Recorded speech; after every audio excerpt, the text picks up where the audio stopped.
Welcome. Thank you for being here.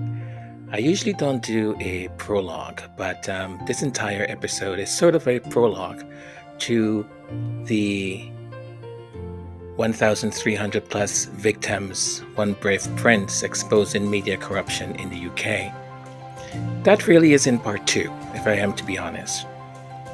This first episode, the prologue, I wanted to set it up a certain way because I do think that in order to really get the scope of what Prince Harry will be facing come this January 20th, it's not just about NGN, the Murdoch media empire. It's about media in general. It's about communication in general. It's about leaders in general. So in this episode, what I do is I take a launch pad off from President Jimmy Carter. I go into what it is about character, the kind of character that a leader may or may not have. What have we encouraged as our leaders? And what is media, social media, doing to us and has already done to the generations that are coming up? I plan it this way because I think it's important to have and understand context that the Duke and Duchess of Sussex, Prince Harry and Meghan, they're not in a silo. They're not in something separate outside of society. They're part of this ecosystem also. And what happens outside of their direct ecosystem does affect the ecosystem. It will affect me, it'll affect you, it'll affect all of us. So I thought doing this prologue, it's going to be a little bit long because I get into a lot of things in order to set it up a certain way, because I do what I think is a critique about society, about where we're heading and what is being done, what's been sold to us. And in many ways, the corruption of our media and the people who own it, right? So I hope you enjoy it. I hope you stick around. Take care, and thank you.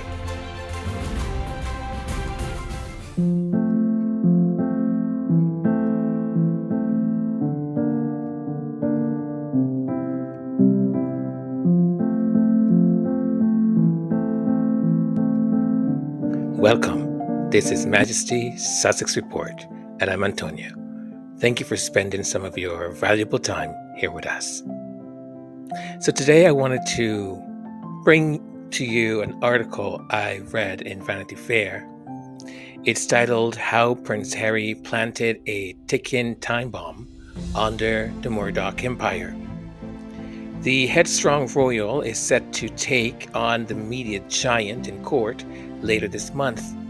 Pre-trial transcripts obtained and reviewed by Vanity Fair demonstrate just how much damage the prince is threatening to do.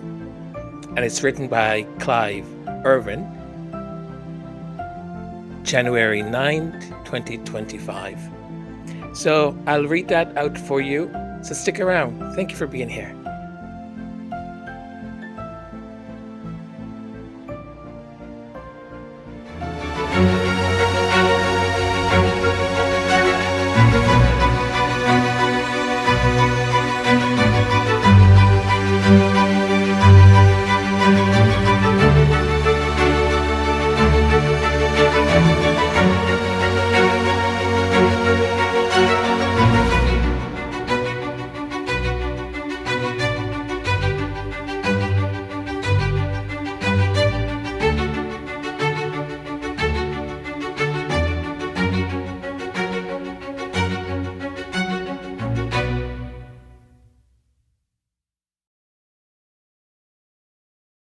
Justice Timothy Fancourt, not a judge who easily loses his cool, was exasperated.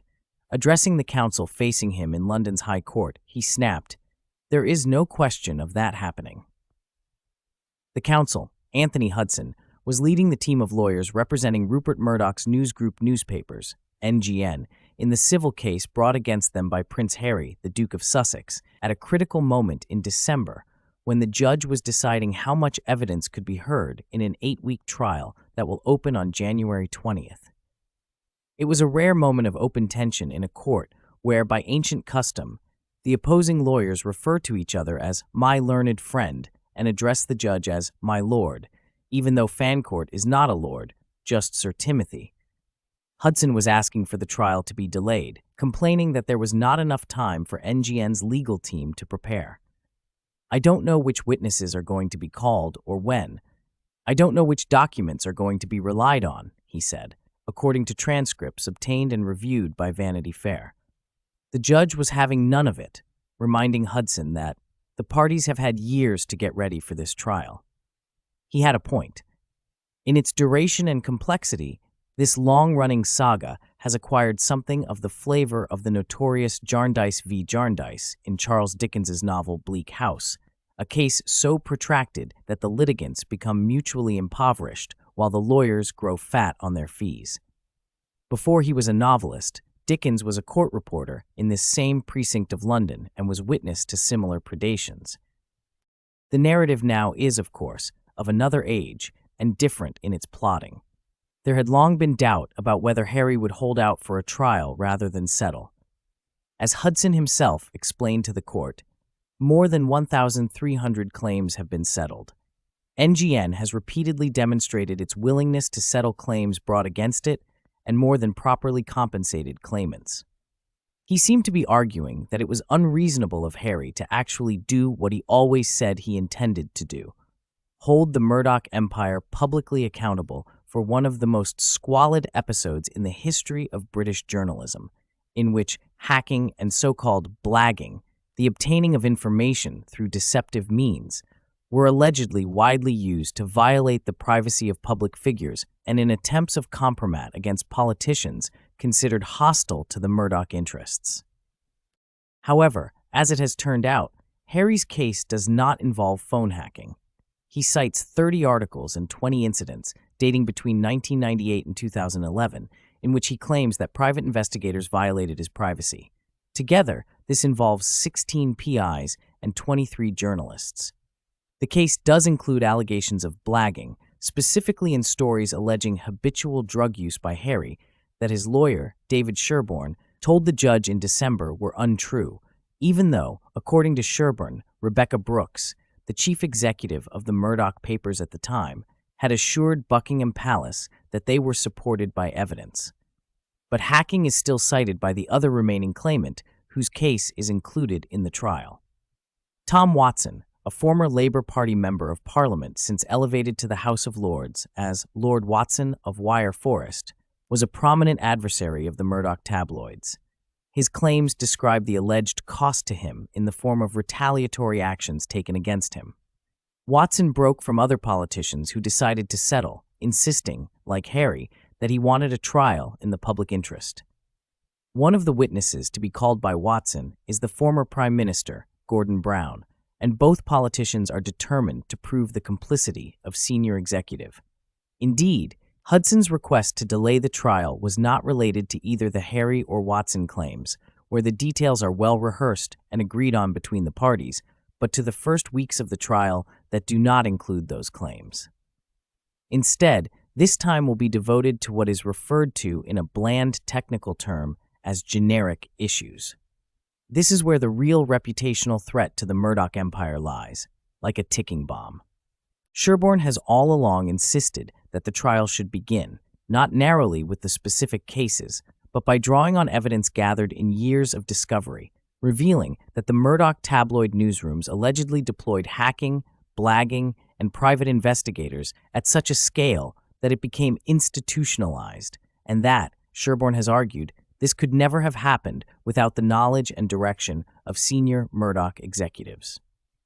That charge flows directly into another, that once the scandal was exposed, There was an alleged conspiracy to destroy or conceal evidence describing how extensive it was, and critically, to conceal how far up the executive tree the knowledge of it went.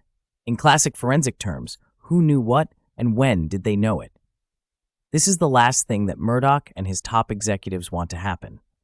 Hudson has made repeated objections to these generic issues being aired at all, claiming that they are irrelevant to the specific claimant cases of Harry and Watson, and arguing that Sherborne was trying to turn the trial into something akin to a public inquiry.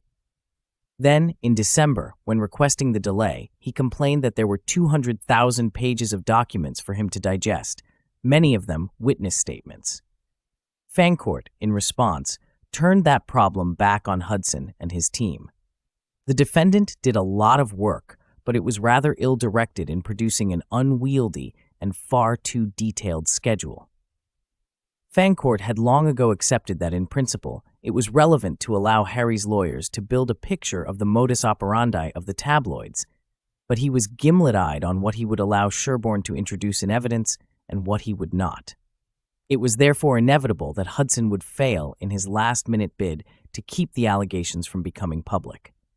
And so it is that the trial will open as a journey through an extraordinary time capsule, stretching back as far as 27 years, in which the original scandal now seems locked in the past world of old media.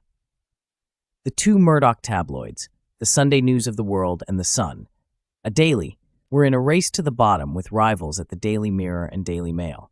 The Murdoch papers won that race by miles, becoming remarkable scoop machines. But the market for short attention span sensationalism was being increasingly atomized by social media. The circulations of all the national newspapers in Britain have plunged in the last 15 years, but the tabloids have suffered the worst.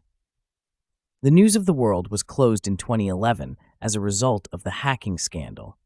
The Sun, which was once selling well above 3 million copies a day, is now selling around 700,000, according to the Press Gazette, although the tabloid no longer reveals the number. For the main players who will be featured in the trial, it must feel like being present at the exhumation of the rotting corpse of a beast they once rode to great heights, but now wish they'd never known. One of those could be Will Lewis, the publisher and CEO of the Washington Post, who is alleged to have directed efforts to disappear some of the most damning email records. Another is Paul Cheesebro, Lewis's wingman at the time, who now heads the Tubi Media Group in California, a thriving part of the Murdoch streaming business.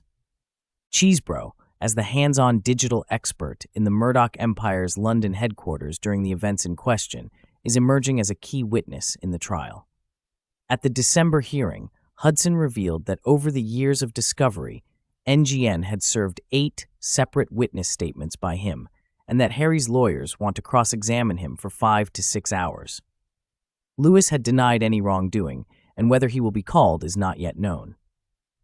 But at the end of it all, there is the man at the top, Rupert Murdoch. Last May, Judge Fancourt warned Sherborne against what he called trophy hunting, going after the 93-year-old mogul personally, when, in the judge's words, it would add nothing to the allegations already made against other senior executives at NGN and its parent companies. It could be argued that that view is forgivingly myopic of how Rupert Murdoch has always operated. After all, he is the ultimate authority behind the whole enterprise. And that surely implies, as a matter of corporate governance, a high level of personal accountability. For sure, the trial will throw a searing new light on the chain of command at the newspapers and significantly influence views of Murdoch's legacy. The personal harm and pain inflicted on thousands by the hacking has never provoked any sign of remorse in Murdoch, any more than has the pollution of the news stream by Fox News. Murdoch doesn't do remorse.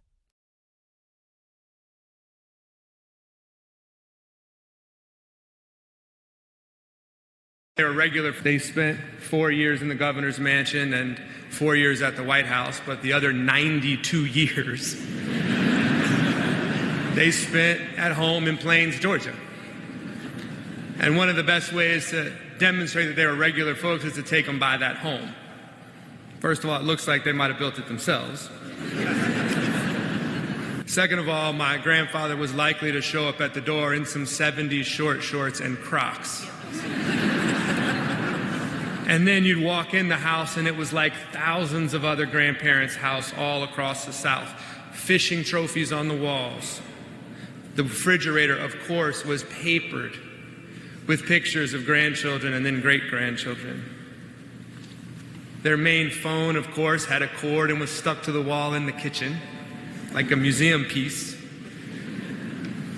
And demonstrating their Depression-era roots, they had a little rack next to the sink where they would hang Ziploc bags to dry.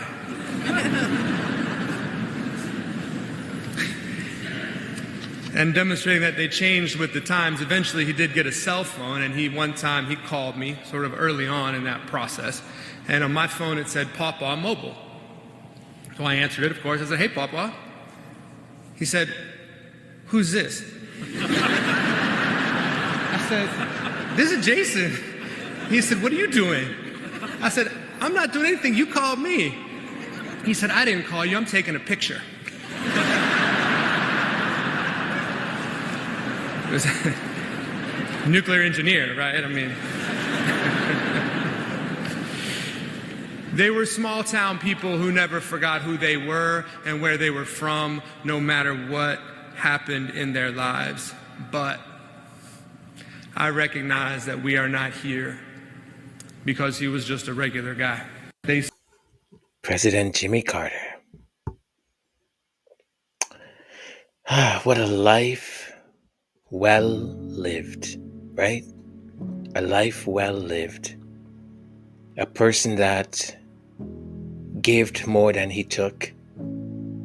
A person that always centered himself, well, him and his wife, in humility, cared for his fellow human being, and was just a good person. He showed up and he did good.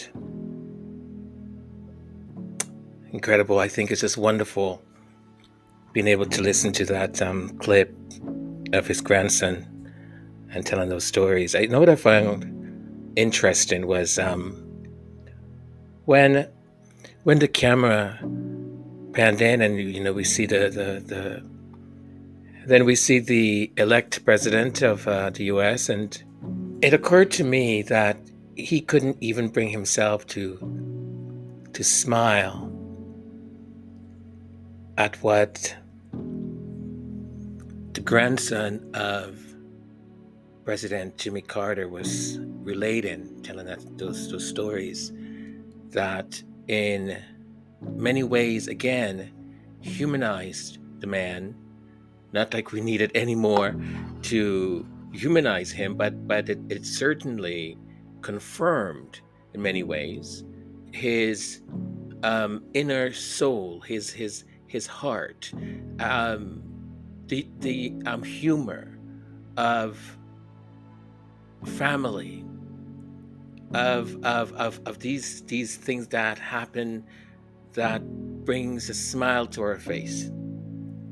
And I thought, if you can't even relate to something as human as that when we're talking about perhaps age and technology, and how as we age and technology becomes perhaps more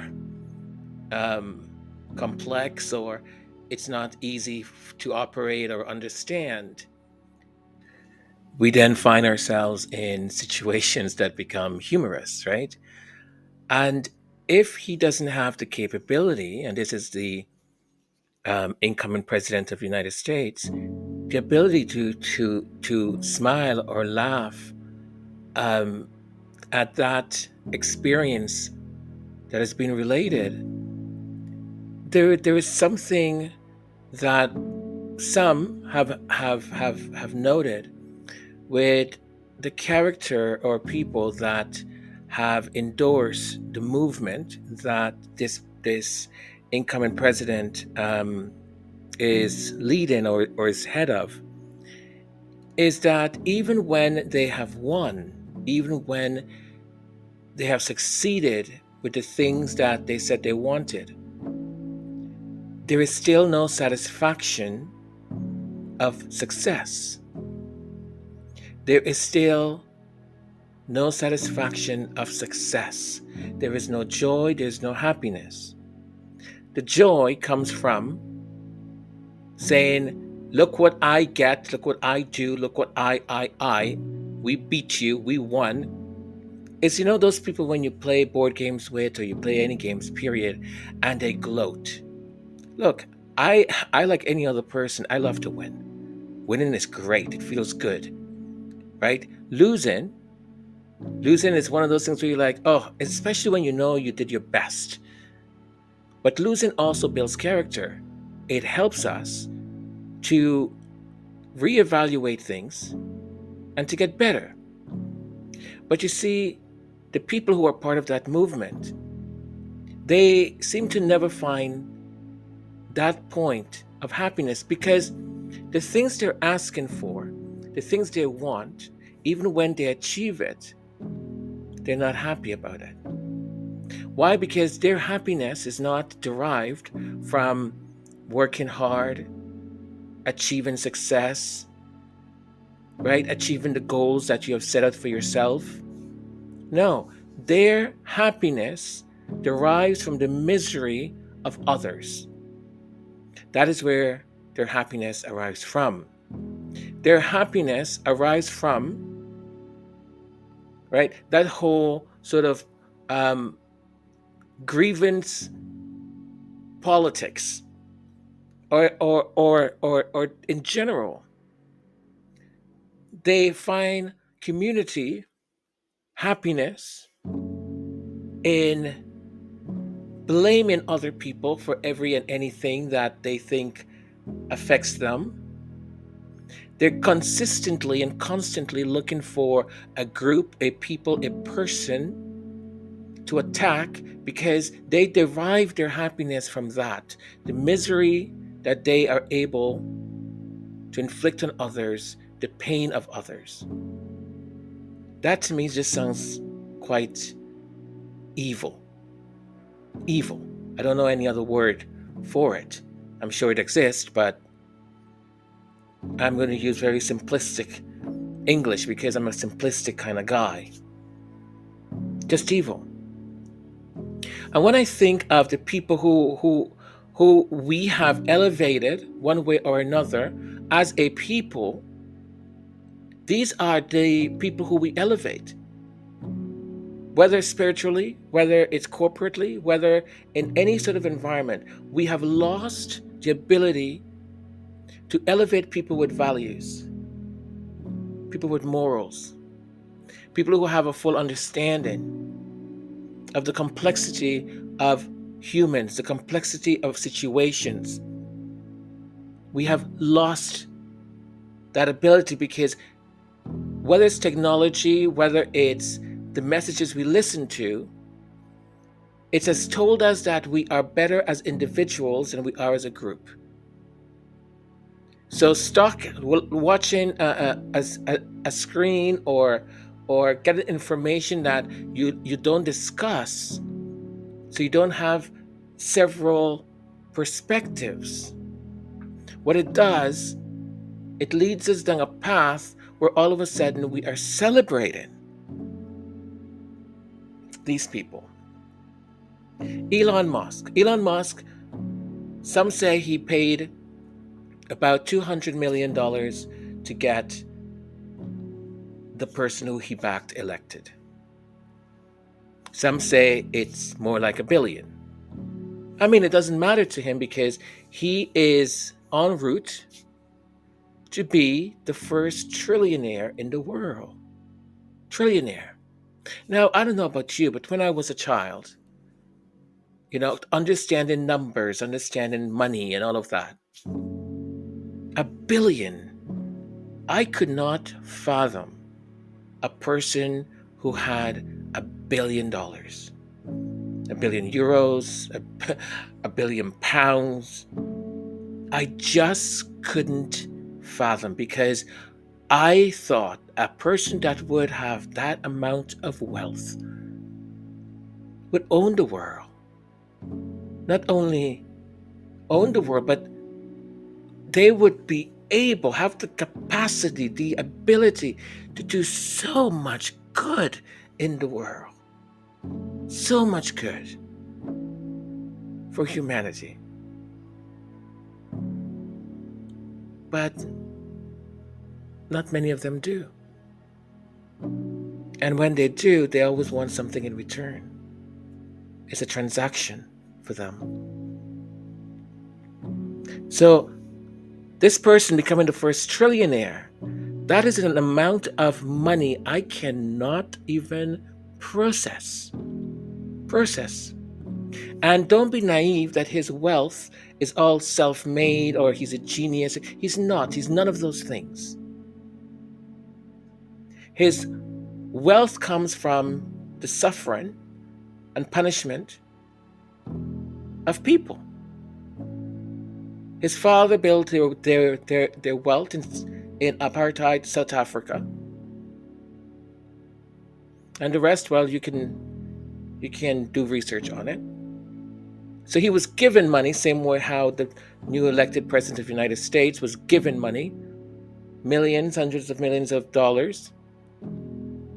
What Elon did was go into certain businesses, bought them over, kicked out the founders and the people who had the ideas and all of that, took it over, and then started marketing everything as if it was his idea. He did this. He didn't do it. He just bought the company over, put his name on it. It's the same thing like the incoming president of the United States. Just slapped his last name on every building, and people thought, oh, well, he built it. No, he didn't really build it. There's a whole marketing thing. There was a whole purchasing of usage of that name license to use that name because it had marketing recognition. But my point being is that people like Jimmy Carter, that integrity, morality, it just seems like something now that we talk about as if it was long gone. Doesn't exist anymore. Manners doesn't exist anymore. Because we are so occupied by nonsense that is being fed to us, that is making us numb. So many parents today do not know when their child locked themselves up in the room and they're playing video games or talking online. They don't know who they're talking to. They don't know what kind of games they're playing. They don't know what kind of messages are being sent to their children. And then the next day comes and your son is telling you to go F yourself. Your son is telling you, listen, woman, shut the F up. You're only good for one thing. You don't even know who Andrew Tate is. If you don't know these things, we have an entire generation and generations of men that have been indoctrinated and are still being indoctrinated. How do you think the incoming president was elected? Because there's these lost men, lost boys, and we have these toxic men who are effective on social media and in other platforms that are teaching wrong lessons to these young boys, young men. And then they get their podcast and they put a name, they put a behavior to the confusion that young men find themselves in. And we're creating more of the Elon Musk of the world, the incoming president of the US of the world, more of them and less of the Jimmy Carters of the world. Do open up 1 Timothy 2 for me and go to verse 11 and read. Women are to learn in silence with complete submission. I do not allow a woman to teach or hold authority over a man. She should keep silent. For Adam was formed first, and Eve afterwards. Furthermore, Adam was not deceived. It was the woman who was deceived and fell into sin. However, woman will be saved through bearing of children. So, New Catholic Bible, not the greatest translation in the world, but there are some things you should know about trying to appeal to the pastoral epistles. And the main thing is that they were not written by Paul. They were written by someone pretending to be Paul decades after his. Because Elon Musk presently is on, it seems like, a campaign to destabilize democracies. He started doing things in Brazil. The Brazilian court shut Twitter or X down. He paid a fine. I think it was maybe 2 million or 20 million, which is pennies to him. And is back up and running in Brazil. He's doing the same thing in Canada. He's massively doing it in the United Kingdom with the whole grooming issue. You see, what he's doing, he's taking an issue that for many of us should not be complicated. If there's a group of people grooming young people, right? Most of us will agree that they need to be in jail. It doesn't matter whether the person is from this ethnic group, that ethnic group, doesn't matter. But you see, what he's doing is that he's targeting a certain ethnic group. He doesn't talk about groomers who are white. He doesn't talk about those men. He doesn't talk about those men who are abusing also. He's targeting a certain demographic in order to create destabilization within the society. And then common folk like you and I, because the things that he will say, that they say, seems very logic to us, because it is. But behind every logical, simplistic solution, there is a whole pile of why it's complicated. So what he does now, on the platform, it's all there for us, and we as common folk, we go, well, why isn't our government doing anything about this? And we start to build resentment towards our government.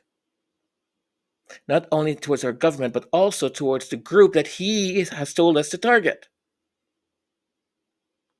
He's doing that throughout the world. This is a man who, on his platform, is associated with, for lack of any other word, I'll say neo-Nazi kind of word. I'll say they have the mentality of, what apartheid was founded on. He is a member of that group and believes in the things they believe in. And many would say he basically is either the co-president of the United States or he's president of the United States. The other one, they're just giving the other one, oh, go, go, go, go. Go say you're going to invade Canada. Go say you're going to invade Greenland. Go say you want the Panama Canal back. Oh, let's just give him that because he is so good at grievances. He is so good at pointing out to all of his people who are, and pardon me because you are, right? Let's call a kitten and a cat a cat. You are brainwashed into a cult. And I say brainwashed into a cult because when evidence is given to any person who is not, when evidence is given and you don't want to believe it, not only don't want to believe it, you insist that the evidence is false. When you're just parroting, mirroring, and repeating everything that you've just consumed from your leader, you're in a cult. So we have these men, we have people like Bezos, right?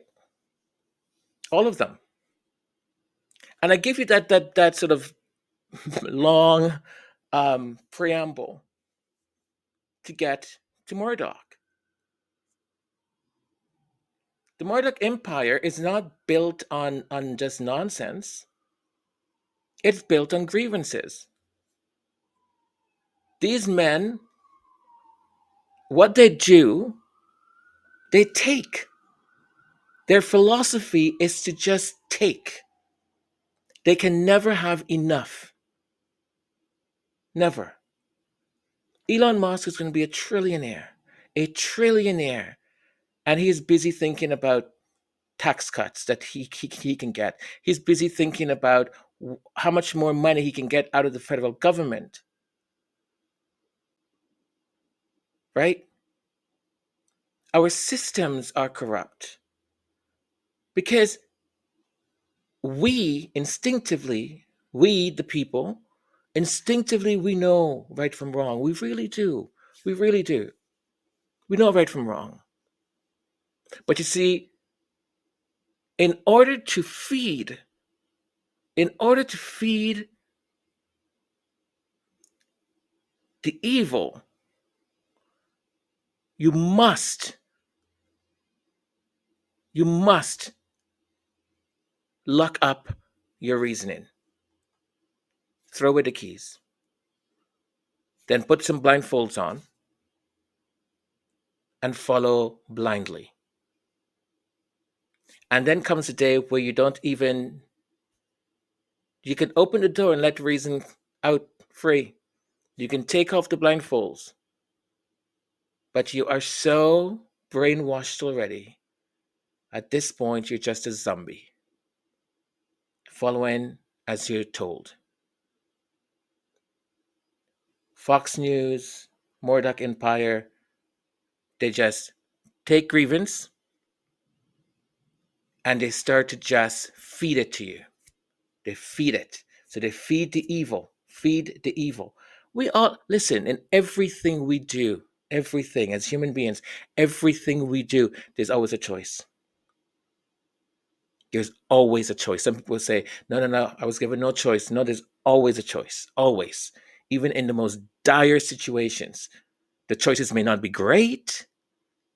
Neither one might be good, but there's always a choice. Now, it's very easy when grievances are being fed to you, when things that seem common sense to you,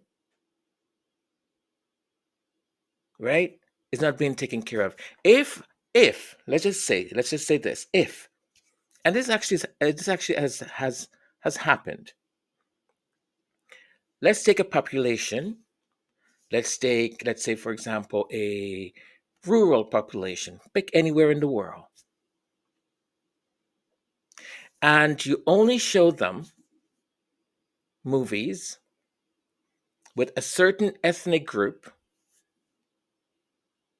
in roles that are evil, that they kill, they're mean, they're dangerous, they're abusers. So all these things. So every role that is that type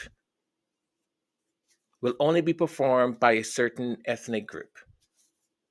Okay? Let's say for a month. Every day for 2 hours, that's what you show them. What do you think will happen when someone or a few people from that ethnic group walks into that village or walks into that rural area? The people are going to say,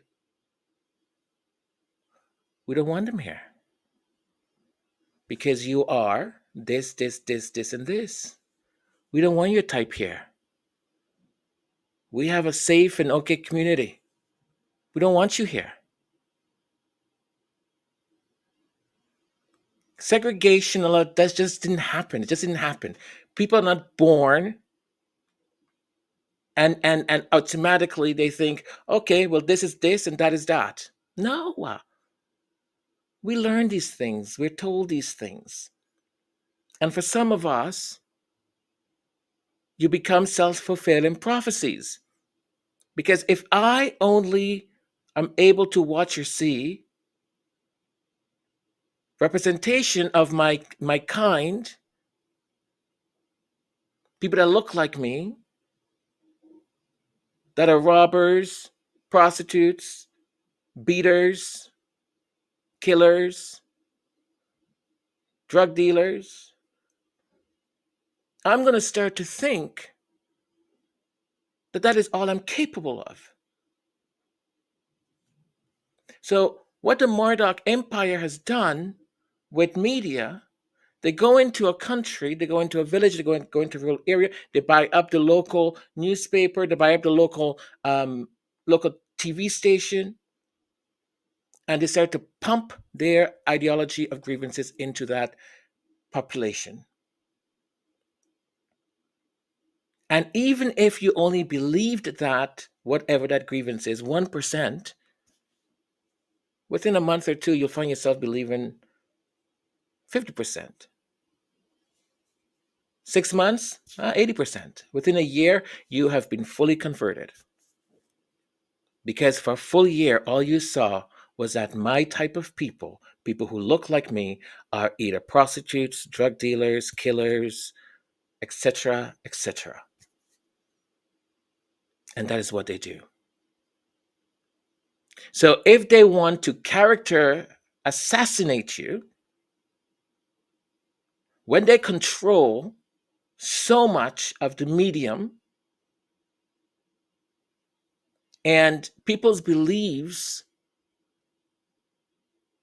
are based on narratives that we receive from media. We had, I'm going to say, there was a certain mayor of a certain city, a big city too, industrialized nation, who said that he was afraid to go to Africa. I think he believed also Africa might have been a country, not a continent, because he didn't want to get boiled in one of those big pots. No, I'm not joking, folks. It's not a joke. It's not a joke. As a matter of fact, that city, it's been said, lost their Olympic bid because of that comment. Now, later he said he was joking, but that's not a joke. I mean, this person, this mayor, was he just stuck in a certain era where, for example, if you've seen any sort of black and white movies of years gone, and Tarzan, for example, Tarzan and Jane, or these cartoons depicting what's supposed to be people from the continent of Africa, putting explorers or white people in these big pots to boil.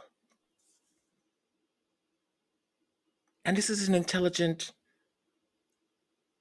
person, a mayor of one of the largest cities in North America. That's what he said. Right? So this article caught my attention because it's given, I would say it's given some hope that there will be some kind of justice.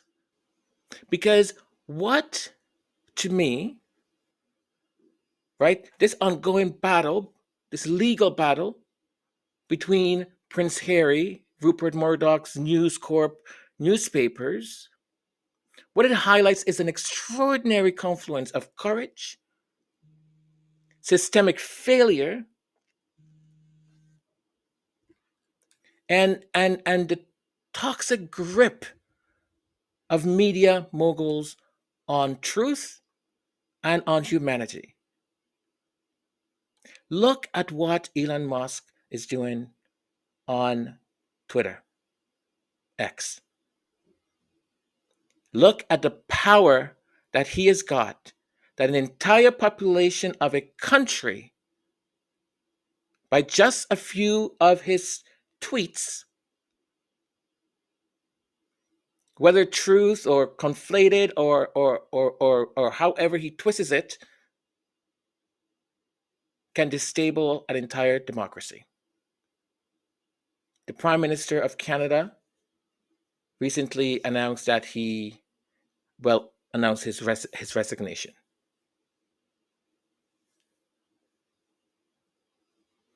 So liberal democracies are under fire because the truth is being conflated. Because if you have a man, for example, Elon Musk again, who can say derogatory things about his trans daughter, who can wish awful things upon his trans daughter, then what do you think he wishes on you? Look, you can hold whatever opinion you may have about people's identity. It's your right as an individual, as a person, as a thinking person. But I'm going to say this for me. Any parent that has the capacity to disown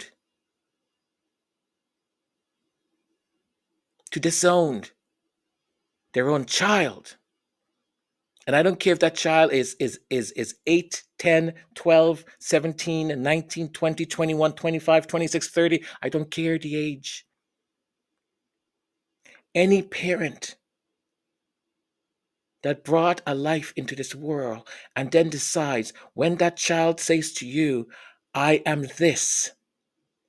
This is how I was made by God. Because God makes no mistakes. So you can't hold the two thoughts at the same time. You can't say God makes no mistakes, but then when it's convenient for you, you say no, but that's a mistake. That also is a mistake. That one over there, oh, that's a mistake. If we're made in the image of God, God makes no mistakes. So when a parent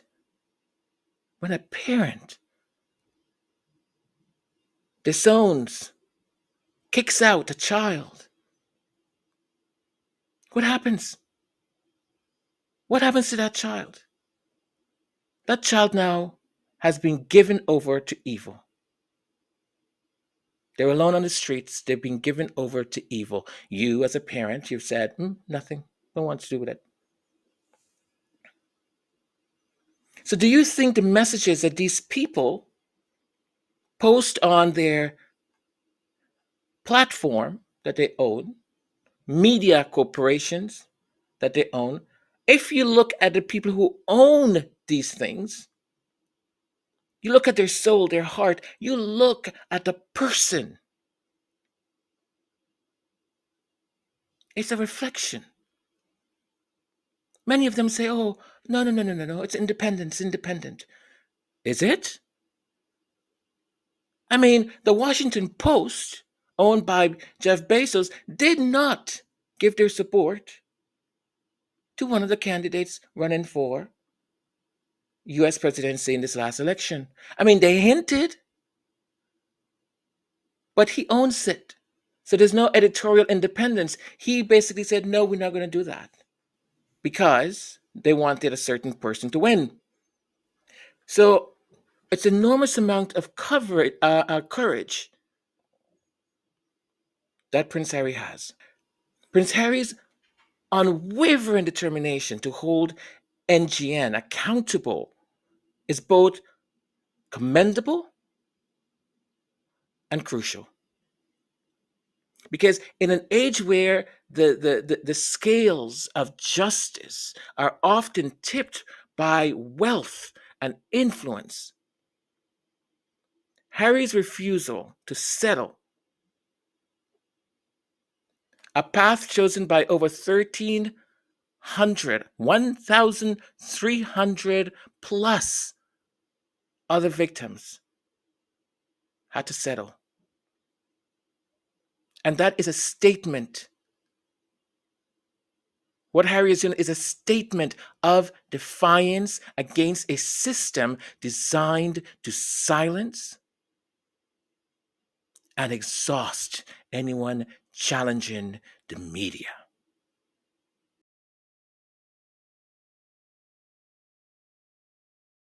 Chicago, New York City, Chicago, Philly, DC, y'all weather is lost. We found it in Kentucky. You can come on, pick it up right now. There's no reason that I should have on a fur hat in Kentucky. Louisville? Absolutely not. Come on and pick your weather up. It's going to be out on the curb. I don't need it. We don't need it. What is shoveling snow? Huh? Absolutely not. Ridiculous. Couldn't be us. Come pick it up now. Well, after so much seriousness, I wanted to end with a little bit of humor, and I think that the song or the tune that I've got selected as our closing is it's kind of cool. I kind of like it. I hope you will enjoy it too. Thank you for being here. Honestly, thank you for taking the time. Thank you for listening, watching. I'm fully aware that a lot of this is sort of kind of heavy, and at the same time, I want to be able to bring you, whether it's only two of you that listen, five, 10, or one, but to bring information that I think is useful. What we do is, as this platform would say, we have our niche and we have content about our niche. But I do think that there are external factors that influence and will influence our niche, that influence a lot of what happens around the Duke and Duchess of Sussex, Prince Harry and Meghan. And I think it's important for us to also be aware of the external and the other things developing within this ecosystem that will affect us, affect them, and to be aware of it, right? I think the more knowledge we have, the better we are. And if I see it, when I see opportunities where I can add a little bit more of that knowledge for us, I certainly will do so. I appreciate your patience. I appreciate you taking the time. And thank you for the opportunity to continue to do this kind of stuff. I love you folks. Please take care of yourselves and continue to exercise that wonderful thing called prayer, meditation, so we can always have clarity in what we do and how we move and navigate this world, this beautiful world we live in. Take care of yourselves, take care of your loved ones. Be kind as much as you can. Okay? Until we speak again. Mwah. Ciao, ciao.